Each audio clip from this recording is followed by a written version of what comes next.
me dio risa esta pelea de inválidos entre el sociópata y genocida Felipe Calderón y el otro impresentable de Lorenzo Córdoba. Ahora van a ver cómo se estuvieron peleando. Resulta que el genocida comparte este video. No lo voy a poner, tiene derechos de autor además de todo. Aunque por ahí este que está observándose es de una estación de radio que se llama La Cope en España. Y esa no tendría problema, pero acá hay una de televisión que yo creo que sí. Es Willy Colón hablando de las maravillas de Cuba. Dice algo cierto, en Cuba hay elecciones, hay mucha gente que no lo cree, pero en Cuba hay elecciones cada 5 años. No son elecciones de partidos, son elecciones donde se presentan los ciudadanos, casi siempre todos allegados al poder y casi siempre pues bajo el aval del propio gobierno. Se presentan a la Asamblea Popular como representantes de la Asamblea Popular. Entonces en Cuba sí hay elecciones, pero son igual de tramposas, iba a decir transformas, de tramposas que la elección que va a haber en México sobre el Poder Judicial, igualitas, o sea, amañadas de origen.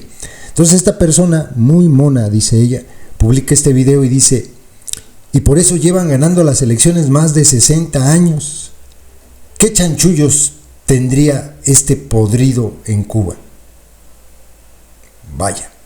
Pero bueno, entonces el genocida retoma el video y dice, un solo partido, respecto a lo que dice el video, que autoriza solo a candidatos que le sirven, no hay participación libre. ¿A eso llaman democracia y elecciones? Por cierto, la arbitraria negativa, y aquí es donde mete a Lorenzo Córdoba, sin causa real alguna, al registro de México Libre, ¿se acuerdan ustedes que trataron de registrar su cártel? Fue iniciativa y decisión de Lorenzo Córdoba y Ciro Murayama y otros consejeros, que en eso no fueron muy demócratas, esto dice el genocida. Entonces le contesta a Lorenzo Córdoba con un hilo. A México Libre, el INE le negó el registro por una causa concreta: utilizar un mecanismo de financiamiento que impedía identificar quiénes eran sus aportantes, como lo pide la ley, y a pesar de que se les advirtió formalmente varias veces, no les importó. Abro hilo, dice Lorenzo Córdoba. El mismo rasero se aplicó unos meses después, cuando se le negó el registro a Salgado Macedonio y a otros candidatos de la secta, y de igual modo se nos acusó y se nos sigue acusando de intencionalidades oscuras, cuando lo único que se hizo fue aplicar la ley, ni más ni menos. Y dice más adelante, es lamentable cómo nuestros políticos de uno y de otro lado siempre buscan justificar sus errores y desaseos endilgándole las faltas a otros. Nunca es su culpa ni su responsabilidad. Patético. Eso evidencia el poco apego con la democracia y la legalidad de la clase política, dice Lorenzo Córdoba. Y entonces el genocida Calderón le volvió a responder.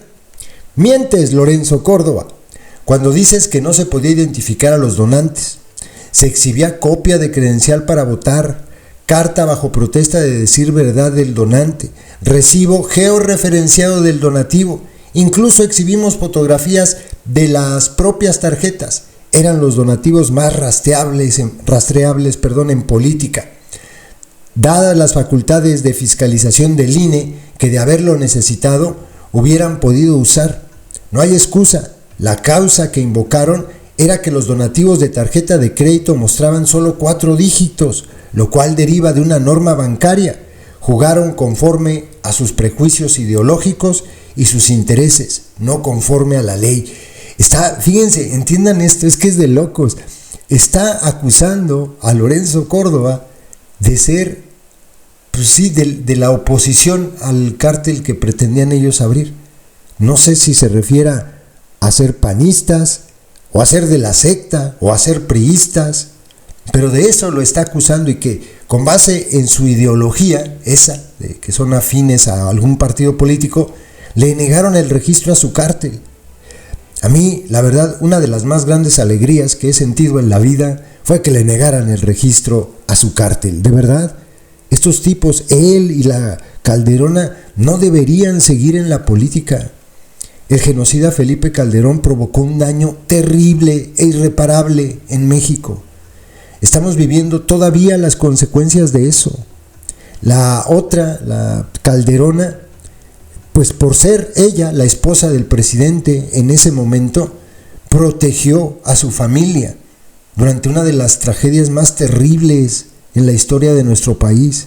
Le salvaron el pellejo a los familiares de la Calderona por el terrible incendio de la guardería ABC. Y nadie de su familia fue a la cárcel. Esos dos hechos, para uno y para otro, tendrían que ser suficientes para que estos tipos ya no pretendan vivir de la política. Y sin embargo, la Calderona todavía sigue recibiendo dinero público porque es diputada. Todavía. No sé si en este periodo quedó, ahí me quedé de a 6. Creo que sí, repite. Sí, porque la vimos en campaña. Sí, ahí ando otra vez. Es de las pluris. Entonces, este tipo de cosas que hicieron tanto Calderón como la Calderona, híjole, son imperdonables. De verdad imperdonables. No saben la risa que me da cuando entran aquí los apestosos atolizados a decir: es que tú eres panista. Hinches descerebrados, si supieran la fobia y la repulsa que me provoca este tipejo, la Calderona, y lo que me generó el maldito Calderón, el hecho de odiar al cártel del PAN durante su sexenio, cuando vimos que empezó a llenarse de sangre todo el país y de violencia terrible, y llegan aquí los estúpidos porque viven en un mundito dual. Entonces, pues como ellos son cromadores de sable de López y de la palurda de Pies, piensan que todos a fuerza tenemos por obligación o no sé, por mandato divino, lamerle los pies a alguien. Y siempre, como les metieron en la cabeza, siempre recurren al cártel del PAN. Al PRI no. Al PRI no, porque su amo pues es de hecho muy priista. Ya ven que adoraba al licenciado Peña Nieto. Desapareció de la crítica el sexenio siguiente al suyo. Desapareció de la crítica. Él no lo señalaba, no lo tocaba ni con el pétalo de una rosa, porque pacto de impunidad, en eso quedaron. Hasta demócrata lo llamó. Hasta demócrata. Entonces, pues como les metieron en la cabeza que el enemigo era el genocida Calderón, siempre recurren a eso para venir aquí a succionar la glándula. Es de que tú eres del PAN, es de que tú y Calderón, tu presidente Calderón, pinche gente descerebrada, de verdad, bastante descerebrada, adoctrinados. Tienen ustedes muy pocas neuronas funcionales, en serio, deberían hacérselo ver. Detesto a Calderón como no tienen idea. Es más, yo no sabría a quién le podría escupir la cara primero si se me diera la oportunidad, si al gusano López o al genocida Calderón. Dudaría mucho a cuál primero. De verdad, a ese nivel detesto a este sátrapa miserable, que ojalá algún día lo podamos ver en la cárcel. Pero bueno, ahí está peleándose con Lorenzo Córdoba, otro impresentable, un racista de porquería, que estuvo mucho tiempo en el INE llenándose los bolsillos de dinero público. En fin.